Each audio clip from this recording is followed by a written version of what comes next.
염려하지 말라. 메림나오. 예, 메가 이제 부정사예요. 뭐 하지 말라. 메림나오. 염려하다라는 뜻이죠. 그러니까 메림나오. 염려하지 말라. 예, 지금 전염병으로 온 나라, 온 세계가 큰 염려를 하고 있죠. 인간들은 늘 이 염려로 삽니다. 걱정, 근심하는 게 다 염려예요. 예수님이 씨 뿌리는 비유를 말씀하실 때 가시떨기에 씨가 떨어져서 결실하지 못하는 것이 뭐 때문이라고 하시죠? 세상 염려 때문이라고 하시죠. 하나님이 그 씨를 뿌리시는데 그리스도 그 진리의 말씀을 주시는데 그 말씀을 주시면 그걸 알아듣고 믿음이 생겨야 하는데 세상 염려로 인해서 열매를 맺지 못하고 망한다고 하시는 거예요. 마가복음 4장 19절 보면 세상의 염려와 재리의 유혹과 기타 욕심이 들어와 말씀을 막아 결실치 못하게 되는 자요 라고요. 그러니까 세상의 염려, 재리의 유혹, 기타 욕심 이런 것들이 우리 안에 들어와서 말씀을 막고 질식시키고, 막는다는 말은 이제 질식한다, 심픈이고 질식시키다는 말이에요. 질식시키고 열매 맺지 못한다라고 하는 거예요. 성령의 그 호흡으로 우리가 사는데 질식되고 그래서 열매 맺지 못한다. 세상의 염려, 재리의 유혹, 기타 욕심, 사실 이런 거는 진리의 말씀을 받지 못한다고 하는 것 같지만 사실은 이게 여러 가지가 보이죠. 세상의 염려, 재리의 유혹, 기타 욕심 뭐 이렇게 여러 가지들이 이것들 때문에 진리의 말씀을 받지 못하는 것 같이 보이지만 사실은 다 같은 거예요. 하나로 보지 못하고 둘로 보는 것. 보이는 것들을 실제로 여기고 그 속에서 보이지 않는 걸 보지 못하고 그 속에 들어있는 진리를 알지 못하고 구원의 말씀, 복음을 보지 못하고 그것들을 실제로 여기면은 그 속에서 인간들은 하는 건 염려하고 그리고 욕심을 갖게 되고 유혹되고 하는 거죠. 그러니까 보이는 것들은 다 표적이란 말이에요. 그 속에 내용을 보지 못하고 표적을 실제로 여기면 당연히 이제 탐심과 염려가 나타나는 거죠. 베드로전서 5장 7절 너희 염려를 다 주께 맡기라 이는 그가 너희를 돌보심이라. 베드로 사도가 너희 염려를 주께 맡겨버리라 라고 하죠. 맡기라는 거는 에피립토라고 해요. 던져버리라는 거예요. 염려를 던져버리라. 근데 이제 우리는 마치 염려를 소중한 것처럼 끌어안고 살아요. 인간은 모두 자기가 가진 그 염려가 세상에서 가장 크다고 생각해요. 그리고 자기에게 가장 가치 있다고 생각하는 거예요. 내가 하는 이 염려가 나에게는 이 세상에 무엇보다 가치 있다고 생각해요. 가치 있다는 말은 바꿔 말하면 소중하다는 뜻이죠. 염려 속에 있을 때는 잘 보시란 말이에요. 나에게 어떤 염려가 있고 문제가 있다고 생각할 때 타인의 문제가 내 관심 속에 들어오냔 말이에요. 그러니까 타인의 문제는 관심 박히고 심지어 타인의 호의도 달갑지 않게 여긴단 말이에요. 왜? 내 염려가 가장 가치 있으니까. 가장 소중하니까. 그러니까 그게 만약에 가치가 없다면 내가 신경 쓰겠어요? 나에게는 그게 가장 가치 있다고 생각하는 거지. 염려가. 내가 하는 그 염려가 가장 소중하다고 생각하는 거예요. 잔뜩 신경 쓴다는 것 자체 그거는 가치 있는 거야 라고 생각한다는 거예요. 근데 성경은 뭐라고 말씀하세요? 그거 쓸모없는 거니까 던져버려 라고 하는 거죠. 누구에게? 주께 맡겨라. 주께 던져버리라. 말이 조금 이상하죠? 주께 던져버리라. 시편에서 보면은 시편 55편 22절 내 짐을 여호와께 맡기라. 그가 너를 붙드시고 의인의 요동함을 영원히 허락하지 아니하시리로다. 여기서도 이제 맡기라는 말이 나오는데 역시 샬라크 내 던지다란 말이에요. 집어 던져라. 똑같은 말이에요. 에피립토하고. 자, 베드로 사도가 맡기라고 한 거는 염려였죠. 시편 기자는 지금 짐이라고 해요. 짐, 예하브는 운명, 목, 자기 목, 지분 이런 걸 얘기하는 거죠. 그러니까 주어진 것, 자기에게 주어진 것, 운명, 내 목 이런 걸 이제 말하는 게 예하브란 말이에요. 그 인간은 이제 염려를 자기 운명과 동일시한다는 거예요. 그러니까 염려를 당연히 나에게 주어진 것이라고 한단 말이에요. 염려가 나에게 들어오면 이건 내 거야 라고 한다니까요. 당연한 것으로 받아들인단 말이에요. 운명처럼.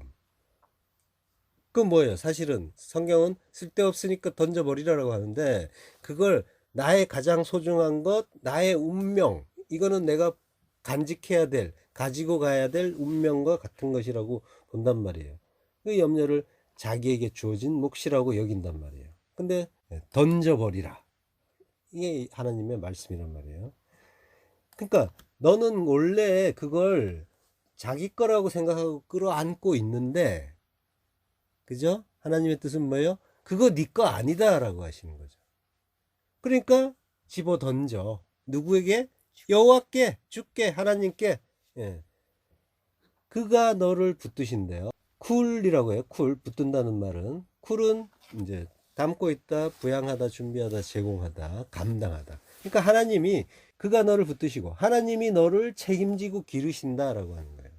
그리고 의인의 요동함을 영원히 허락하지 아니하시리로다. 의인, 차티크, 성도를, 그 요동한다는 말은 이제 모트라고 해요. 흔들림, 비틀거림이에요. 비틀거림은 이제 실족을 말해요. 시편 121편 3절에 보면 여호와께서 너로 실족지 않게 하시며라고 하는데, 이게 모트예요. 실족한다는 말과 이제 비틀거린다는 말은 같은 뜻이란 말이에요. 그리고 모트는 멍에, 막대기라는 말도 있어요. 그러니까 짐이라는 뜻이 또 있는 거죠. 그러니까 하나님은 의인이 율법의 짐을 지고 요동하고 실족하는 걸 영원히는 이제 올람이에요. 근데 전치사 레가 붙었어요. 레올람은 영원히가 아니라 영원을 위하여 허락하지 않으신다라고 하는 거예요. 로나탄, 영원을 위하여 나탄, 주다, 그걸 주지 않는다. 요동하지 않게, 실족하지 않게 하겠다고 하시는 거죠. 그러니까 염려는 짐이라는 거고, 짐은 원래 주어진 것, 운명이라고 하는 거예요. 인간은 그렇게 받아들인다는 거죠. 짐은 또 율법이라고 하잖아요. 율법에서 비롯된 그 율법적 행위를 말하는 거예요. 율법은 뭐예요? 하나님의 말씀을 둘로 나누어 보는 것, 자기의 그 두 마음으로 보는 거죠. 그러면 그 율법은 어디에서 왔다는 거예요? 선악의 두 마음에서 왔다는 거죠. 선악의 두 마음은 뭐예요? 아담 이래 모든 인간이 타고나는 거죠. 모든 인간이 그 두 마음을 가지고 오는 거고, 생내적으로. 그러면 그 짐, 그 율법은 운명적으로 주어진 게 맞기는 하죠. 당연히. 그 율법의 두 마음이 짐이고, 그 두 마음에서 염려 나오고, 수고하고 무거운 짐, 그 율법의 두 마음이 염려인 거란 말이에요. 결국은 이런 거죠. 스스로 하나님이 되어서 사는 자들은 이 세상을 통해서 하나님의 뜻, 구원의 복음, 그 진리를 발견하지 못하고 보이는 이 세상에 묶여서 산단 말이에요. 그때 인간은 스스로 하나님처럼 됐는데, 한계투성이의 하나님이기 때문에 자기가 그 짊어진 인생의 무게로 인해서 짓눌리게 되는 거죠. 그게 염려고 짐이라는 거예요. 자기 인생이 내 거라고 생각하는 사람, 이게 하나님 거 아니고 내 거라고 하는 사람들은 그게 당연한 거란 말이에요. 그건 운명처럼 자기게 되는 거예요. 내 인생은 나의 것이라고 주장하는 모든 인간들의 숙명이란 말이에요. 염려, 근심, 걱정. 내가 뭐로 염려하고 근심하는지 잘 들여다보시란 말이에요. 그게 원래 내 거 아니란 말이에요. 지금 만약에 이 말씀을 듣고, 아, 내가 염려하고 있었네? 염려하지 말아야지. 지금 이런 결론을 내리자는 것도 아니에요. 물론 염려하지 말아야죠. 염려하는 나를 발견하라는 거예요. 그리고 그게 뭔지를 알라는 거예요. 그게 믿음 없음이라는 거예요. 마태복음 8장 26절, 예수께서 이르시되 어찌하여 무서워하느냐, 믿음이 작은 자들아 하시고 곧 일어나사 바람과 바다를 꾸짖으시니 아주 잔잔하게 되거늘. 우리 인생은 풍랑이 있는 저주의 바다를 항해하는 것과 같은 거예요. 말씀이 왜곡된 아래의 물을 바다라고 하잖아요. 이 세상이 저주의 바다라는 말이에요. 말씀이 왜곡된 이 세상, 저주의 바다. 진짜 진리는 하늘에 있고, 위에 물이 있고, 아래 물은 뭐예요? 왜곡된 말씀, 바다란 말이에요. 그러니까 이 저주의 바다라는 건 세상을 말하면서 나를 말하는 거예요. 내가 그 왜곡된 말씀으로 살고 있잖아요. 그러니까 그 세상은, 또 나는 저주의 바다이기 때문에 어때요? 필연적으로 평강이 없죠. 하나님의 그 안식이 없단 말이에요. 그래서 풍랑이 일고 요동이 치는 거예요. 그걸 갈릴리 바다로 보여주시는 거란 말이에요. 이게 너다라는 거예요. 저주의 바다. 그러나 내 배에 지금 예수님이 계시단 말이에요. 배는 성전이에요. 나란 말이에요. 나라는 성전 안에 그리스도가 계시면 나라는 배는 방주가 되는 거죠. 구원의 방주가. 예수가 내 안에, 내가 예수 안에. 그러면 뭐예요? 풍랑은 나와 무관한 일인 거고, 안식일의 주인이시고 평강의 주이신 예수 그리스도 안에서 성도는 안식하게 되는 거죠. 그러나 우리는 예수님과 한 배에 있는데도 그리스도 영이 내 안에 계신다고 하는데도 염려 근심 속에서 비명을 지르는 거예요. 예수님이 야단을 치세요. 뭐라고 하세요? 어찌하여 무서워하느냐? 믿음이 작은 자들아. 이거는 이제 직역을 하면 티스 데일로스 에이미 올리고 피스토스라고 하는데요. 믿음이 작은 자들아 뭘 무서워하니? 라고 하는 거예요. 예. 뭐가 무서워? 라고 말씀하시는 거예요. 데일로스, 비겁한, 무서운 이라는 말이에요. 이 데일로스란 말은 성경에 딱 3번 나와요. 근데 3번 다음에는 항상 믿음이 없다라는 그런 말이 함께 나와요. 그러니까 두려움을 가진 거는 뭐예요? 믿음 없는 것과 같아라는 얘기인 거예요. 올리고피스토스, 믿음이 적은 자들아 라고 하는 거예요. 올리고스는 이제 아주 작은, 적은 이런 뜻이고요. 그리고 피스티스는 믿음이죠. 그러니까 믿음이 적은 자라고 하는 거예요. 그러니까 믿음이 적다는 건 뭐예요? 이거는 바꿔 말하면 하나님의 말씀을 알지 못한다는 것. 진리를 알지 못한다는 거예요. 하나님의 뜻을 모른다는 거예요. 하나님이 왜 이런 상황들을 주시는지 모르니까 그걸 이해하지 못할 때 인간들은 자기식으로 생각한단 말이에요. 나에게 손해인가 이익인가 선악의 두 마음으로 항상 보기 때문에 그게 만약 나의 손해로 결론이 날 것 같다고 하면 그때 인간은 두려워하는 거예요. 염려하는 거예요. 그래서 염려하는 거예요. 선악의 두 마음 때문에 염려하는 거란 말이에요. 선악의 두 마음으로 봤을 때 나에게 이익이 된다 그러면 기뻐하겠죠. 그렇지만 반대의 경우 손해가 날 것 같아 그러면 슬퍼하고 염려하게 되는 거죠. 걱정 근심하게 되는 거죠. 요게 이제 두 마음이란 말이에요. 두 마음으로 보는 사람은 어떨 때는 뭐 기뻐할 수도 있겠지만 사실은 대부분 모든 것을 자기가 판단해야 되니까 두 마음으로. 그건 뭐예요?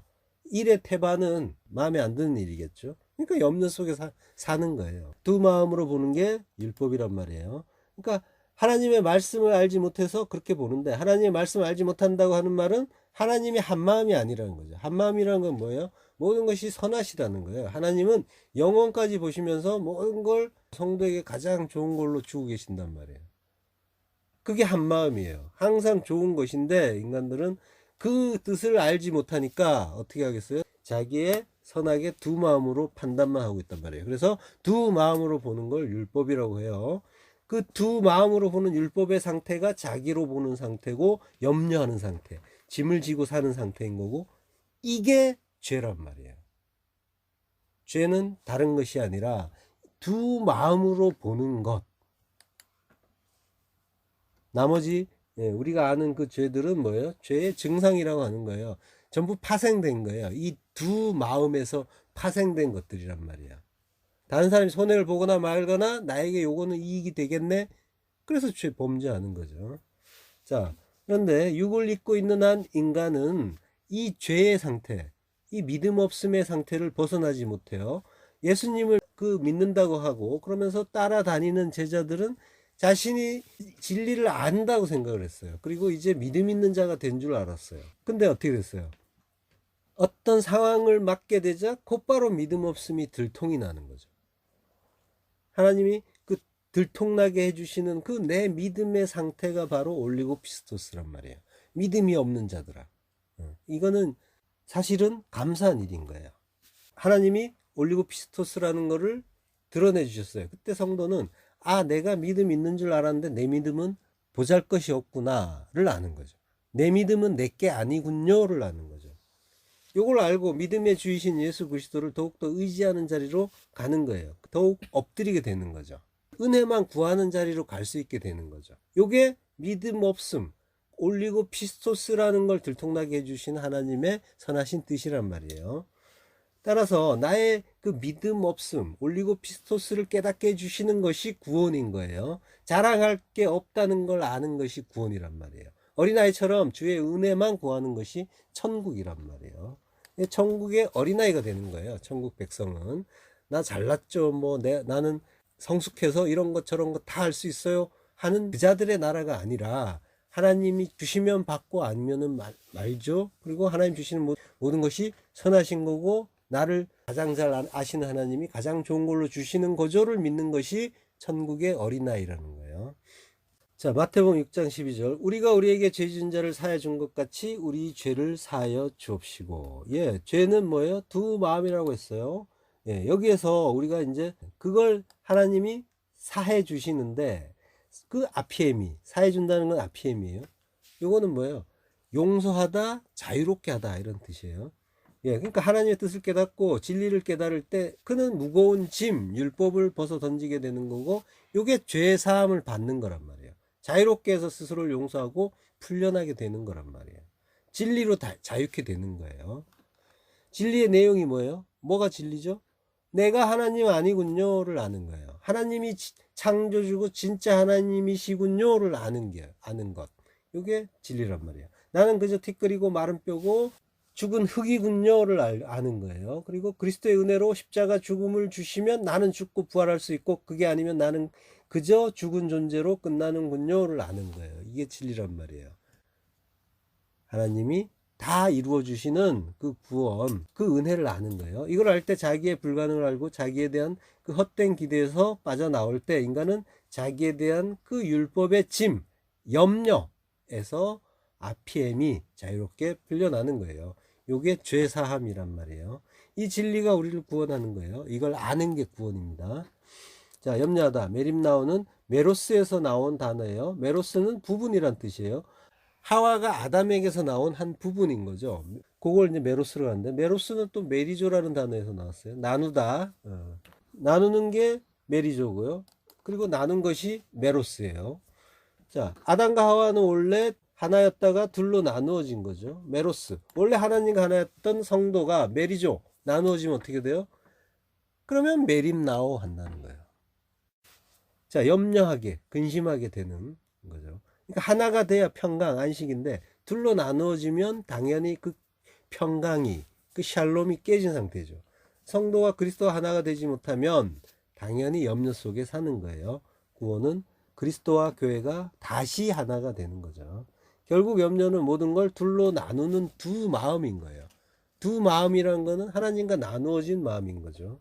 나누어졌으니까 그 메림나오, 그 메림나로 가는 거죠. 염려로. 그 탐심의 두 마음, 탐심, 에피티미아를 선악의 두 마음을 에피티미아라고 하잖아요. 그 율법의 두 마음인 거죠. 염려하지 말라는 그 말씀은 결국 둘러보지 말고 하나로 보라라고 하는 말씀인 거예요. 전능하시고 좋으신 아버지가 어련히 알아서 좋은 것 주셨겠니? 요걸 믿는 거죠. 예, 뭐 일이 안 됐다고, 뭐 직장을 잃었다고, 병들었다고, 또 여자분들은 살이 쪘다고, 피부가 뭐 거칠어졌다고, 몇 개 다 이제 염려인 거죠. 그게 염려 걱정이냐라고 하시는 거예요. 아니지, 사실은 모든 게 좋은 거다라고 하나님 말씀하시는 거예요. 그러니까 우리가 탐심의 두 마음으로 보고 그걸 악으로 판단하는데 사실은 다 좋은 거란 말이에요. 왜? 믿음으로 아버지를 바라볼 때 우리에게 닥친 일은 결국 나를 깨닫게 하시는 일이었다는 거죠. 그 말씀. 그러니까 말씀은 항상 구원의 복음인 거죠. 자, 이게 바로 낮추시고 시험하신 하나님의 좋은 선물이고 우리를 버리지 않았다는 증거가 되는 거예요. 무트타무트, 정령 죽여주시는 것. 요게 하나님의 약속이란 말이에요. 죽여서 살리는 게 하나님의 약속이에요. 그러니까 성경 처음부터 내내 이 말씀을 하고 계세요.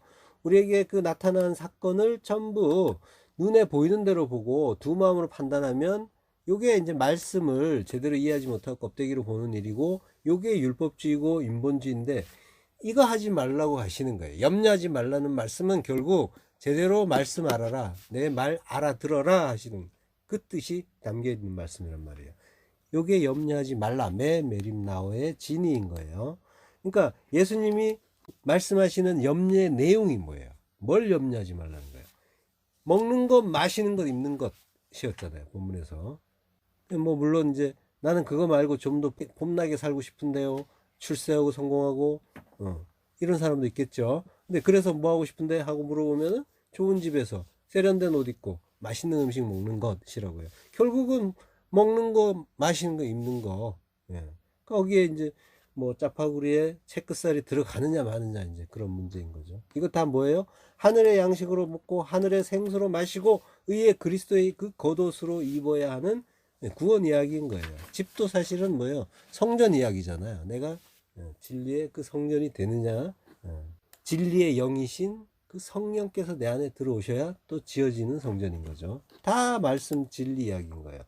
근데 이건 다 하나님이 주시는 거잖아요. 하늘의 양식으로 우리를 먹이시고 하늘의 생수로 우리에게 마시우게 하고 그리고 진리의 말씀으로 옷 입히고 그리고 성전으로 나라로 지어가시고 다 복음 이야기예요. 그런데 율법적인 사고 그 두 마음으로 메림나오 염려하는 이들은 그걸 어떻게 해요? 율법주의자들 메림나오한 이들은 자기들이 그걸 만들어서 먹는단 말이에요. 직접 바벨탑 쌓죠 사람들이. 왜? 하늘에 오르자고. 내가 내 힘으로 구원에 이르러 보겠다라고 하는 거죠. 율법주의자들이 하는 일은 뭐예요? 내가 내 구원 이루겠다 하는 거예요. 자기가 하나님인 상태에서. 하나님을 믿는다고 하는데 그거 믿는 게 아니란 말이에요. 그래서 야단을 맞는 거예요. 그래서 예수님이 수고하고 무거운 짐진 자들아 내게로 와서 그거 내려놓아라 라고 하시는 거예요. 우리에게 하시는 말씀이란 말이에요. 누가복음 12장 24절 까마귀를 생각하라 심지도 아니하고 거두지도 아니하며 골방도 없고 창고도 없으되 하나님이 기르시나니 너희는 새보다 얼마나 더 귀하냐. 까마귀는 농사도 짓지 않고 거처도 없고 곡간도 없고 그렇지만 하나님이 양육하신다 하물며 너희일까 보냐 이 믿음이 없는 자들아. 일단 이렇게 보이죠. 까마귀는 코락스 갈가마귀. 열왕기상 17장 6절에 보면요 까마귀들이 아침에도 떡과 고기를 저녁에도 떡과 고기를 가져왔고 저가 시내를 마셨더니 저는 엘리야죠. 까마귀는 여기서 오레브라고 해요. 역시 갈가마귀예요. 코락스는 이제 헬라어. 자, 오레브라는 말은 이제 아랍어 섞다, 혼합하다. 그 글자 같은 거예요. 섞고 혼합한 게 에레브, 저녁이죠. 저녁이라는 건 빛과 어둠이 섞인 상태. 진리와 율법이 섞인 상태를 말하는 거예요. 우리를 얘기하는 거예요. 우리 안에 진리의 말씀과 율법이 잔뜩 섞여 있잖아요. 그죠? 그러니까 우리가 저녁이고 그 율법, 까마귀의 상태란 말이에요. 그 아랍이라고 하죠. 저 중동 지방. 이게 아랍어라는 말이에요. 아랍어. 똑같은 말이에요. 섞였다라는 거죠. 율법주의자들. 그래서 지금도 뭐 태형도 하고 손목도 자르고 막 그러잖아요. 돌로 치기도 하고. 자, 까마귀 섞인 것. 율법이에요. 까마귀를 봐라고 하는 건 뭐예요? 율법의 성전 보라는 거죠. 예루살렘 성전. 그 옛 성전 보아라라고 하시는 거예요. 하나님께서 이 열왕기상을 보면 이제 까마귀를 통해서 엘리야에게 떡과 고기를 이제 날라주게 해요. 떡과 고기는 뭐예요? 이스라엘이 광야에서 먹던 거예요. 예수님이 근데 뭐라고 하세요?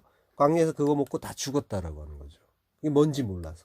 그러니까 생명의 양식을 진리의 말씀으로 이해하지 못하고 그걸 심삼아서 뭘 해보겠다고 하면 그거 먹고 다 죽는 거란 말이에요.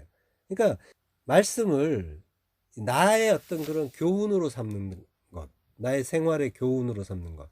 예수님을 이제 그리스도로 보지 못하고 이 세상의 왕으로 보고 우리의 왕이 돼주세요 하고 이제 쫓아다녔잖아요. 오병이어 이후에. 그것과 똑같은 일이에요. 그러니까 내가 하나님의 말씀을 통해서 하나님을 이용해서 하나님 도와주세요 뭐 그런 기도하잖아요. 그죠? 그러니까 그 하나님이 나에게 주신 일의 뜻은 모르고 그거 염려하면서 하나님이 이거 도와주세요라고 하고 있단 말이에요.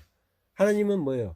나를 가장 잘 아시고 항상 좋은 거 주신다고 했죠. 가장 좋은 선물로 뭔가를 주셨는데 거기에 대한 뜻을 알지는 못하고 기뻐하고 찬양해야 될 일을 내 마음에 안 든다고 하나님 이거 도와주세요. 이거 해결해 주세요. 이러고 있단 말이에요. 항상 좋은 걸 주신다니까요. 그 뜻을 알고 잘하는 게 중요한데 영혼까지 자라나는 거란 말이에요.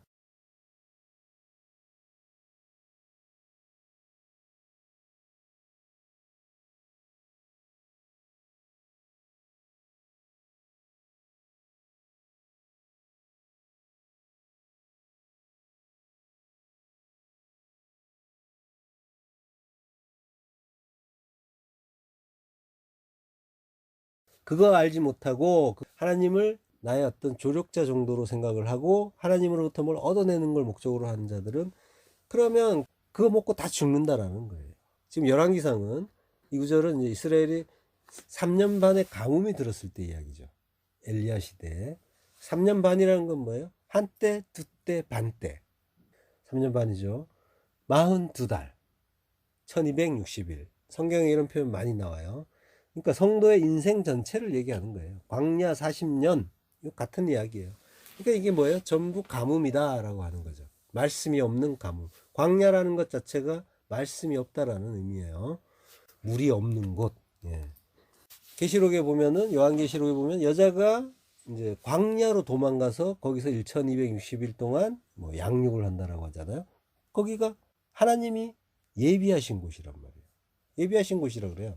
그러니까 광야 40년을, 그 기간, 우리의 인생 자체가, 성도의 인생 자체가 광야 40년인데 40을 이루기 위한 때예요. 예. 완성. 그 하나님이, 하늘이 수가 셋이죠. 그 셋이 찢어지고, 예, 우리를 끌어당겨서 넷으로 완성한단 말이에요. 그 넷의 성전, 정사각형의 성전이 이제 우리 안에 이루어지는 거죠. 그게 이제 완성이란 말이에요. 그걸 이루기 위해서 그 광야에서 양육을 한단 말이에요. 지금 3년 반의 가뭄이나 40년 광야 생활이나 다 같은 이야기라는 거예요. 그리고 그거는 전부 내 안에서 일어난 일이에요. 내 안에. 그걸 잊으시면 안 돼요. 율법을 먹는 게 결국은 뭐예요? 하나님의 뜻 모르는 것, 제대로 진리 모르는 것, 그게 가뭄이다를 가르쳐 주는 거예요. 그 엘리야가 머무는 곳이 어디예요? 열왕기상 17장 3절에 보면요.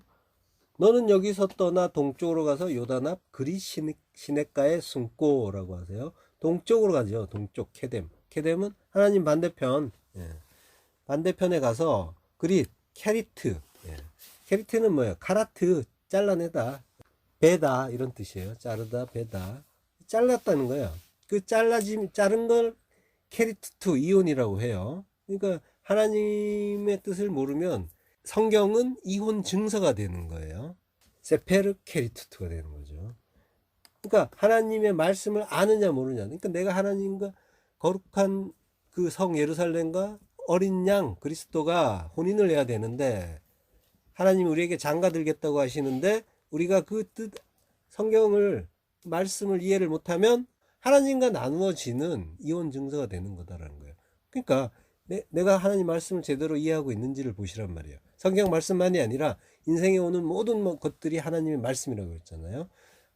모든 것은 다 성경이란 말이에요. 성도에게 있어서 인생의 모든 일들은 다 성경으로 포착이 돼야 돼요. 모든 것이 하나님의 뜻이 담긴 일이란 말이에요. 하나님이 전지전능하신 신이라는 걸 잊어서는 안 돼요. 하나님을 이제 띄엄띄엄 보니까 어떤 일은 재수가 없어서, 어떤 일은 운이 나빠서 뭐 이제 생겼다고 생각하고, 하나님이 이거 빨리 교정해 주세요, 도와주세요, 뭐 이렇게 이제 기도를 한단 말이에요. 하나님을 모르면 이제 그런 엉뚱한 기도가 나오는 거란 말이에요. 성도는 어떤 일이 일어났을 때 나의 두 마음으로 보고 이거 괴로운 거, 나쁜 거, 불행 이렇게 보는 게 아니라, 하나님 여기에 담긴 뜻은 무엇입니까로 항상 가야 되는 거죠. 다 좋은 거라고 했잖아요. 감사하고 찬양할 일인 건데 그 뜻을 모르니까 괴로워하고 염려하는 거죠. 그 하나님과 그 이혼하는 일에 대한 이야기를 하는 거란 말이에요. 3년 반의 가뭄, 그 기근 동안에 떡과 고기만 먹고 있는 그 너, 이스라엘, 우리, 나, 요게 하나님과 이혼하는 거다를 가르쳐 주는 게 그리시네, 캐리트, 카라트. 까마귀를 통해서 떡과 고기를 엘리야에게 갖다 주어서 먹게 해요. 율법이 주는 떡과 고기, 그거 먹는 게 가뭄이고 기근이다를 가르쳐 주는 거예요. 물이 없는, 말씀이 없는 가뭄. 내 안에 진리의 말씀이 있어요. 흐르고 있어요.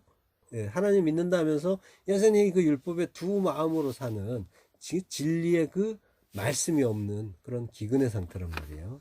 그거 알라고 하나님은 우리에게 이런 일 저런 일 주신단 말이에요. 연병도 주시고, 전염병, 지금 전염병이 돌고 있죠. 이게 하나님의 말씀이란 말이에요. 연병은 뭐라고 했어요? 데베르.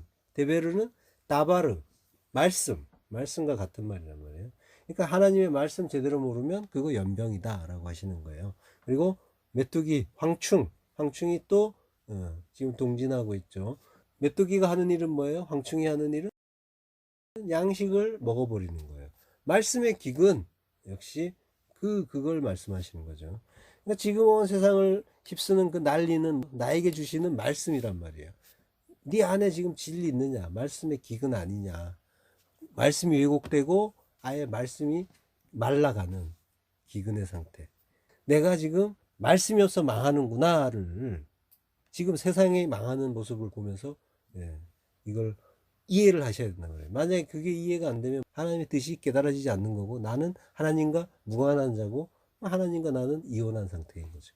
세페르케르투트 말씀을 계속 주시는데 그 나의 그 종말, 그 하나님의 그 심판까지 다 보셔야 되는 거예요. 예수님이 까마귀를 생각하라고 하시죠. 그 까마귀, 그 새, 그 율법, 그 옛성전, 그거는 뭐예요? 심지도 않고 거두지도 않는데요. 율법이니까 새는 씨를 심지 못하겠죠. 씨는 그리스도인데 당연히 못 심고요. 그리고 거두지 못하죠. 추수 못해요. 양식이 없단 말이에요. 오직 예수님만이 씨 심는 죽음, 그걸 죽으러 오신 분이죠. 그러니까 그 율법은, 율법적인 신앙으로는 하나님이 기뻐하시는 알곡 될 수가 없다라고 하는 거죠. 그러니까 당연히 그 곳간 하늘 창고 그 성전에 진짜 양식 쌓을 수가 없죠. 그렇지만 하나님이 기르신다. 트레포 기르고 먹이고 양육하고, 이게 은혜라는 거죠. 이걸 알라고 하는 거예요. 하나님은 항상 야단치고 또 저주하고 이렇게 하시는 것 같지만 알고 보면 그 속엔 항상 구원의 말씀, 은혜의 말씀이 흐른단 말이에요. 그 은혜를 발견하는 거예요. 그 은혜를 알면 어떻게 해요? 엎드리겠죠. 자랑하지 못하겠죠. 더욱더 나의 불가능을 인정하고 그 전능하신 하나님 앞에 편하게 엎드리고 죽을 수 있겠죠. 자, 그거 알라고 지금 성경 공부하는 거고 인생 사는 거예요. 그리고 예수님 말씀하세요. 자, 걱정할 거 없다고 이제 말씀하시는 거죠. 너희는 새보다 더 귀하지 않느냐라고 하시잖아요. 디아페로, 더 귀하다. 이 너희는 율법과는 질적으로 다르다라고 하잖아요. 어떻게 다를까요? 디아페로는 이제 전치사 디아와 페로가 합쳐진 단어예요. 이 페로는 이제 가져오다라는 뜻인데 제물로 바치기 위해 가져온다라는 의미가 있어요. 그러니까 내가 너희를 제물로 바칠 거니까, 십자가에 달아 죽일 거니까, 그러니까 당연히 그 죽기를 두려워하며 평생이며 종노릇하는 그 율법, 그것과는 질적으로 다르지. 그러니까 그 새 율법보다, 까마귀보다 얼마나 더 귀하냐라고 하시는 거죠. 너희들이 염려하는 그 수고로 너희들이 아무리 그 율법이라는 성전 올라타고 율법의 날개 퍼덕이면서 아무리 날라봐야 그게 구원에 이르는 일이 아니라는 거예요. 왜? 우리가 날아가는 게 아니라 하나님이 독수리 날개로 업어서 인도한다고 하시잖아요. 출애굽기 19장 4절, 나의 애굽 사람에게 어떻게 행하였음과 내가 어떻게 독수리 날개로 너희를 업어 내게로 인도하였음을 너희가 보았느니라. 독수리 날개로 너희를 업어서 인도했다고 하시는 거예요. 인도하는데 어디로 인도합니까? 하나님께로, 그 나라로. 그러니까 하나님처럼 되어 선악 판단의 주관자로 살던 그 자리에서 내려와서 피조물의 자리, 하나님으로부터 생명력을 은혜로 거저 부어받아 그분에 의해서 움직여지는 그 자리로 내려가야지라고 하시는 거죠. 하나님 등에 타고 천국 가는 게 그 의미인 거예요. 내가 폭이 되는 하나님 나라로 날아가는 거죠. 그러니까 어떻게 해야 돼요? 우리는 가만히 있어야죠. 하나님 뜻 잘 깨달으면서 가만히 있어야죠. 하나님이 지금 우리를 등에 업고 독수리가 애굽에서 가나안으로 실어 나르는 듯이 우리를 천국으로 실어 나른단 말이에요. 이걸 이제 성도만 아는 거죠. 그러니까 염려할 게 뭐가 있어요? 없죠. 오히려 염려하는 사람들이 내가 뭐 좀 해야지 하나님께 점수 쌀 텐데 하면서 열심히 뛰다가 오히려 망하는 거죠. 가만히 있으면 하나님 다 알아서 하세요. 그리고 그걸 통해서 뭔가를 이제 시키시면은 그때는 더 열심히 하겠죠.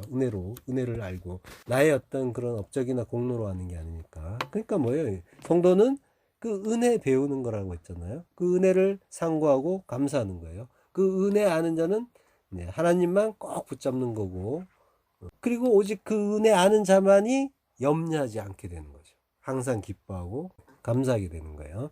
자, 근데 오늘 본문에서 염려는 뭐 때문에 한다고 해요? 목숨을 위하여.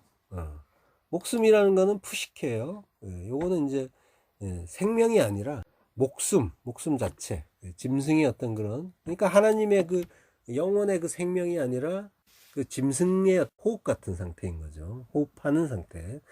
푸시케라는 거는 조회의 참 생명이 아니라 그저 살아있는 목숨. 하나님이 이제 흙으로 사람을 지으실 때 생기를 코에 넣잖아요. 네시아마를 넣는 거예요. 루아흐를 넣는 게 아니란 말이에요. 네시아마를 넣고 생명이 된다는데 이게 이제 네페시아예요. 그러니까 그 푸시키의 생명, 목숨이 이제 들어간 그 존재가 된 거예요. 루아흐를 받아야만, 그 성령을 받아야만 그가 진짜 조의 참 생명이 되는 거죠. 자, 푸뉴마를 받지 못한 그 푸뉴마가 이제 루아흐 성령이에요. 루아흐, 푸뉴마. 그 푸뉴마 성령을 받지 못한 푸시케는 본성으로 살게 되죠. 본성으로 사는 게 율법의 상태예요. 바꿔서 얘기하면 율법의 상태라는 건 본성으로 산다는 거고, 짐승의 상태라는 거죠. 알고 보면.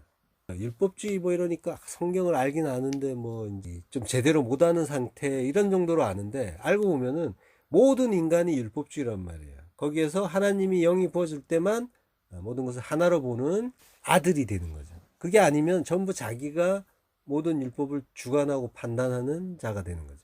그게 이제 알고 보면은 본성의 상태, 짐승의 상태인 거예요.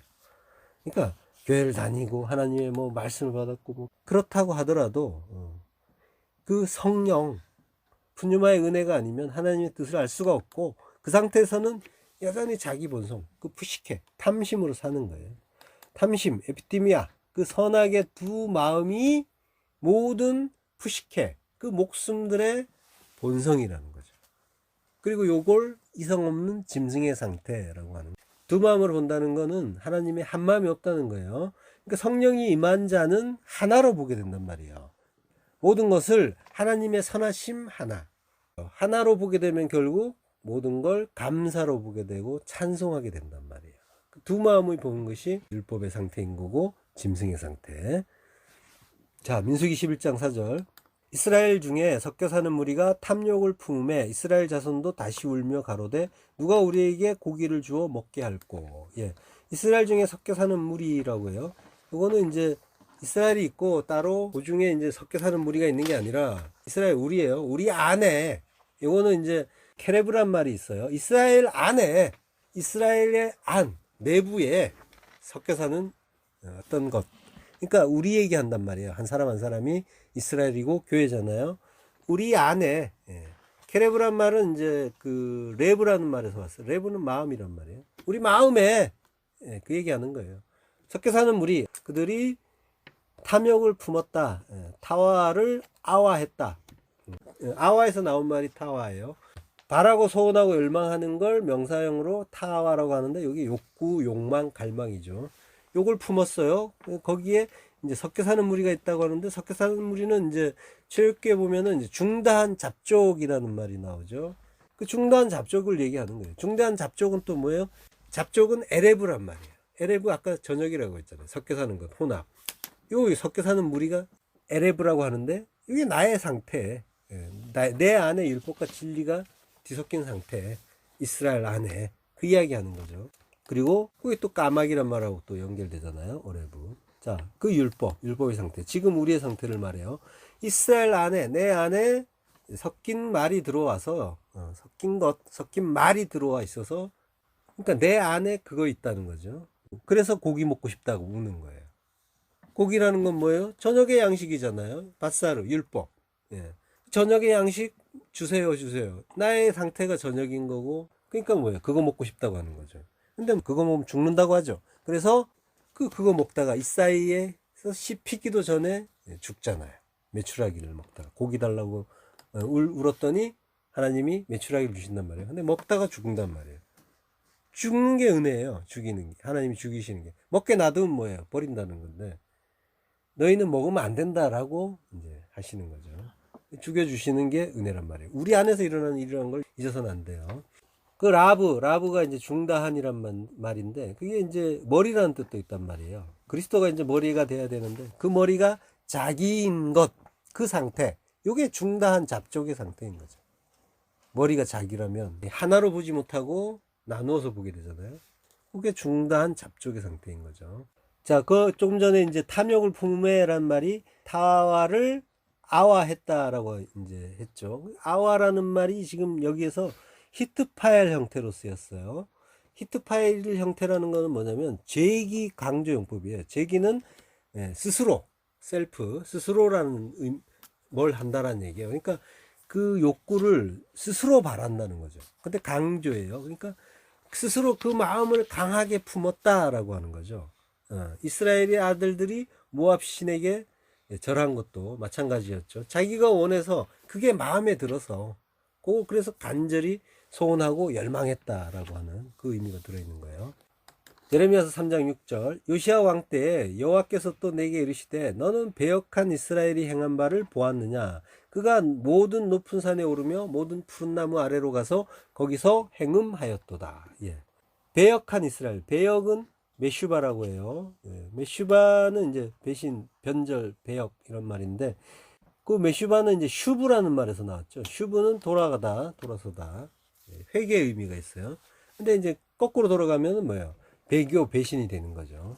자, 그가 모든 높은 산에 올랐다. 산은 항상 성전이에요. 예. 그래서 콜, 하르, 모든 산, 가보아흐, 예, 높은, 모든 높은 산이라는 거예요. 가보아흐는 이제 높은이라는 뜻도 있지만, 높아진, 교만한 이런 뜻도 있어요. 높은 산은 뭐예요? 교만한 그 율법의 산, 나 이야기하는 거죠. 고개를 빳빳이 든, 목이 고든 백성인 나. 내가 모든 높은 산인 거예요. 그리고 모든 푸른 나무 아래에서 행음했다라고 해요. 모든 푸른 나무, 콜, 에치, 라난. 예. 라나는 이제 무성한, 예, 울창한 이런 뜻이에요. 무성한 나무, 모든 무성한 나무. 잎이 무성한 그 무화과 나무 이야기하는 거죠. 아담과 하와가 에덴 동산에서 그 선악과 먹고 숨은 나무가 무화과 나무잖아요. 그 푸른 나무 아래, 무성한 나무 아래에서 행음을 했다고 하는데 나무 아래서 뭘 음란한 짓을 했겠어요? 무성한 이파리라는 게 진리 없이 씨 없이 자기 행위가 아주 그럴듯한 거 율법주의를 가르치는 말이란 말이에요.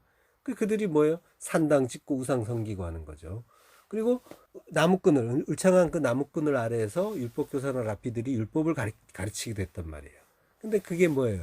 진리와 무관한 그 모든 행위들이 간음이라고 하는 거죠. 그걸 이제 행음했다라고 하는 거예요. 율법이 아주 그 강한 그런 나라에서 나무 아래에서 뭐 무슨 음란한 짓하고 이런 이야기를 한 게 아니란 말이에요. 내 안에서 하나님의 그 진리를 알지 못하고 그 나무는 뭐예요? 십자가란 말이에요. 십자가를 깨닫고 그것과 하나가 돼야 되는데 그 아래에서 그 십자가 바라보면서 아 저게 나를 구원해 주는 나무지 이러고만 있으면은 나는 안 죽고 예수님이 나를 위해 죽어 주셨대 하면서 바라만 보고 있으면 이게 푸른 나무 아래서 행음하는 일인 거죠. 그 십자가에 내가 죽고 그리스도와 하나가 돼야 구원인데 그게 하나님의 뜻인데 하나님 뜻은 모르겠고 그건 내가 싫으니까 마음에 안 들고 내가 왜 죽어야 돼? 내가 하나님인데 내 마음에 드는 거만 열심히 해야지. 내 마음에 드는 거 열심히 끌어당기고 내 마음에 안 들면 안 하고 그게 나의 상태고 그렇게 살아왔잖아요. 왕노릇하면서. 근데 그 하나님의 뜻은 뭐예요? 그 나무에 너희가 그리스도와 하나가 되는 것. 그게 이제 구원이라고 하시는 거고. 근데 우리는 무성한 그 이파리, 행위만 드러내면서 나 잘났죠 하고 있는 거. 이게 하나님 뜻 맞죠 하는 거. 그걸 간음했다라고 하는 거죠. 자나, 창녀다라고 하는 거죠. 매춘하다, 창녀다. 그러니까 교회 다니고 뭐 예배 드리고 기도하고 그러면 나 성도 아닌가요? 구원받는 거 아닌가요? 하시겠지만은 그 하나님의 그 진리를 알지 못하고 그 나무의 의미, 십자가의 의미를 바르게 알아서 내가 죽는 그 십자가가 아니라면은 그거는 뭐예요? 디모데후서 3장 5절 경건의 모양은 있으나 경건의 능력은 부인하니 그 일인 거죠. 경건 유세베이아인데요. 하나님을 경외하고 경건하고 신앙심이 깊고 요런 모르포시스 형태 외모는 있단 말이에요. 근데 열심히 잘 믿는 것처럼 보여요. 그렇지만은 그거는 진짜 믿는 게 아니다라고 하는 거죠. 경건의 능력이 없다라고 하는 거죠. 경건의 능력, 디나미스, 그걸 부인하는데 경건의 능력이 없다는 거죠. 디나미스가. 신앙심이 있고 뭐 교회 가면은 나름 권사고 장로인데 경건의 능력은 뭐예요? 어디에 있어요? 모양은 있으나 능력은 없다고 하잖아요. 능력이 있어야 되는데 능력은 어디에 있습니까? 고린도전서 1장 18절 십자가의 도가 멸망하는 자들에게는 미련한 것이요 구원을 얻는 우리에게는 하나님의 능력이라. 능력은 항상 그리스도 그 십자가의 능력이 있는 거예요. 왜 능력이 있어요?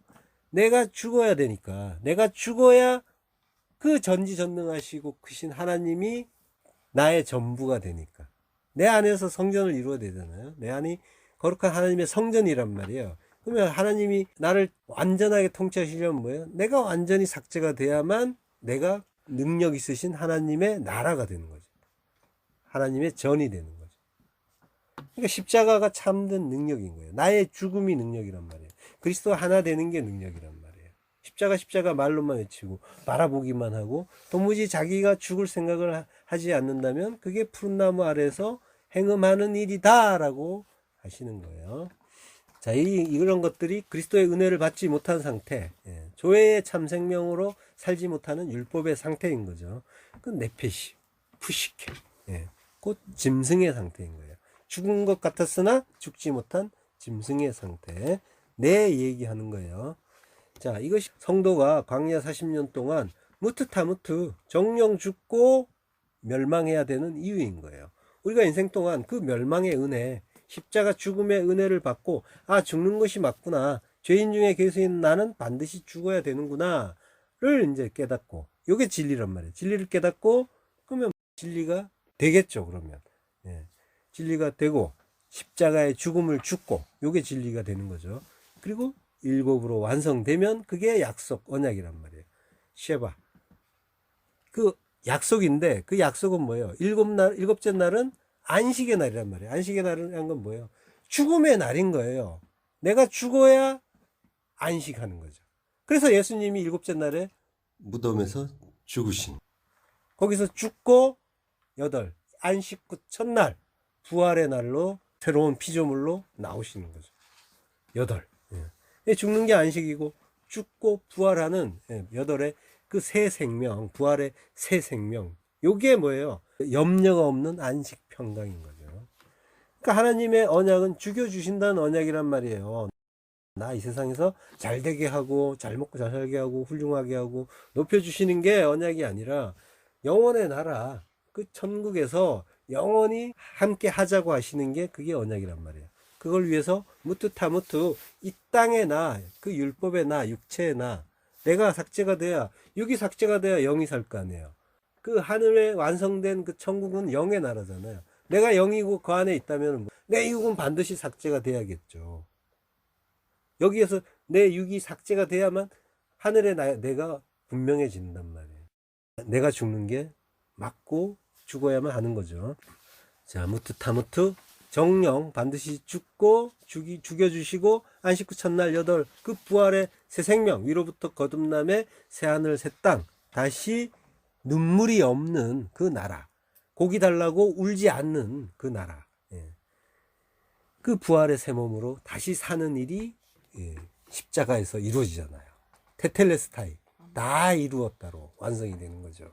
그래서 십자가란 말이에요. 십자가의 은혜를 그래서 달라고 하셔야 되는 거죠. 십자가의 은혜를 깨닫고 그걸 붙잡아야 하는 거죠. 자, 오늘 보면 34절. 그러므로 내일 일을 위하여 염려하지 말라. 내일 일은 내일 염려할 것이요 한날 괴로움은 그날에 족하니라. 내일 일은 일은 없어요. 내일만 있어요. 아우리온 내일 이튿날. 그러므로 내일을 위하여 염려하지 말라. 왜냐하면 가르란 말이 빠졌어요. 왜냐하면 내일이 염려할 것이요.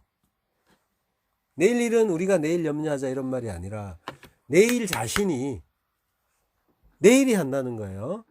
그 자신이 헤아우트라고 해요. 이거 제기대명사예요. 내일 자신을 얘기하는 거예요. 우리 얘기하는 거 아니란 말이에요. 그러니까 염려는 우리 게 아니죠. 내일 자신이 염려할 것이요. 한날 괴로움은 그날에 족하니라 라고요. 그러니까 내일을 염려하지 마. 왜냐하면 내일은 헤아우트 그 자신이 염려할 거다. 알아서 할 거다 라고 예수님이 말씀하시는 거예요. 내일은 우리 게 아니죠. 하나님이 주시면 내일이 올 건데 만약에 하나님이 주시지 않으면 뭐예요? 내일은 없는 거예요. 그러니까 성도에게는 항상 영원한 오늘이 있는 거예요. 영원한 현재. 그래서 항상 기뻐할 수가 있는 거죠. 그 과거를 돌아보면서 괴로워하는 것은 성도의 일이 아니란 말이에요. 미래를 내다보면서 내일을 생각하면서 염려하는 것 또한 성도의 일이 아니에요. 오직 하나님이 지금 주시는 은혜를 깨닫고 지금 죽는 거예요. 지금이 은혜 받을 만한 때고, 그리고 낮이 12시가 아니냐라고 했잖아요. 날은 뭐예요? 그날은 오늘을 얘기하는 거란 말이에요. 그날 하나님이 손을 뻗어서, 그리스도가 손을 뻗어서 진리를 주시는 날이 요미잖아요. 날. 근데 그 날은 뭐예요? 심판의 날이란 말이에요. 성경에서. 그 심판의 날은 뭐예요? 내가 오늘 죽어야 된다는 얘기예요. 그 날이 오늘을 얘기한단 말이에요. 그러니까 오늘은 뭐예요? 내가 진리를 받고 12시가 12 아들이 되어야 하는 때, 죽어야 되는 때라는 거예요. 죽고 부활하고 그 부활의 새 생명, 참 생명을 가진 아들, 하나님의 그 아들이 되어야 하는 때라는 거죠. 자, 어떤 부자가 밭의 소출이 기대 이상으로 풍성해서 지금 있는 곡간을 헐어버리고 더 큰 곡간을 짓고 말하는 거예요. 내 영혼아, 이제 노후 준비가 완벽하게 끝났으니까 이제부터 평안히 쉬고 먹자, 그리고 마시자, 그리고 즐거워하자라고 해요. 근데 그 예수님이 부자에 대해서 뭐라고 하세요? 어리석은 자여라고 하죠. 앞으로는. 예. 어리석다는 말은 바보 멍청이란 뜻이에요. 예. 분별 없는 자. 그러니까 세상 사람들은 지혜롭다고 이제 칭찬할 법한 그 부자한테 예수님은 뭐예요? 바보 멍청이라고 하는 거예요. 하나님이, 전지전능하신 하나님이 인간끼리 볼 때는 지혜로워 보였는데 그거 어리석은 자다라고 하시는 거죠. 풍성한 미래를 기뻐하고 있는 부자에게 내가 내 영혼을 오늘 밤 찾는다면 그 저축한 것이 누구 것이 되겠느냐? 이 바보 멍청아라고 하시는 거죠. 다 모든 사람에게 해당되는 거예요. 이 부자라는 거는 어떤 재물 이야기를 하는 게 아니에요. 자기 자신의 계획, 자기 자신이 즐거워하는 무언가, 요거를 잔뜩 계획하면서 내일 요거 해야지 이러고 있다면은, 그러면 그거 역시 부자라는 말이에요. 성경에서 말하는 부자, 가난한 자는 전부 하나님 말고도 나는 만족스러운 것, 즐거운 것이 있다라고 할 때 그걸 부자라고 하는 거고, 재물이 아무리 많아도 나는 하나님만 있으면 돼요, 하나님 없으면 안 돼요 라고 하는 사람은 가난한 자라고 하는 거예요. 자, 내일을 계획하는 것도 이렇게 하나님이 어리석은 자다, 바보 멍청아라고 야단을 치신단 말이에요. 그러니까 내일을 염려한다는 거는 얼마나 말이 안 되겠어요. 그래서 염려하지 마라고 하시는 그 말씀이, 무슨 뜻인지 잘 이해를 하셔야겠죠.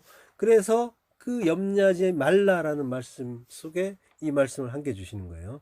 마태복음 6장 33절 본문, 너희는 먼저 그의 나라와 그의 의를 구하라, 그리하면 모든 것을 너희에게 더하시리라.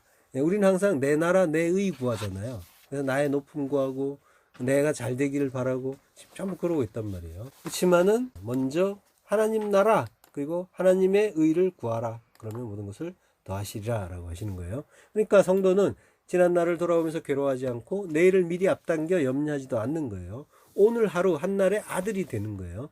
헤메라 하욤, 그 날, 심판의 날. 성도에게는 바로 오늘이 은혜 받을 만한 날이고 심판의 날이란 말이에요. 심판의 날이라는 거는 내가 죽고 부활하는 날이란 말이에요. 멸망하는 날이 아니라.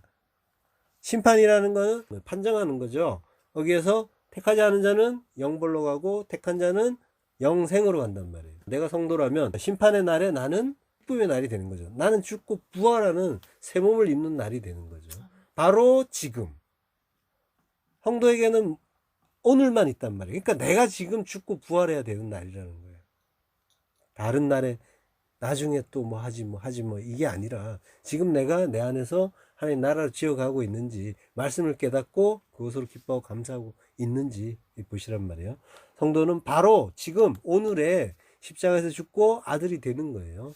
다른 무엇으로 염려할 때가 아니라 하나님의 뜻, 진리를 깨닫고 나의 죽음으로 지어지는 그 나라를 고대하고 그 나라가 지어지는 것으로 기뻐하는 거예요. 나의 죽음으로 오시는 그 오늘의 심판을 기뻐하고 오늘도 죽여주시는 십자가의 은혜로 날마다 죽고 기뻐하는 참 성도 되시길 축원합니다. 기도하겠습니다.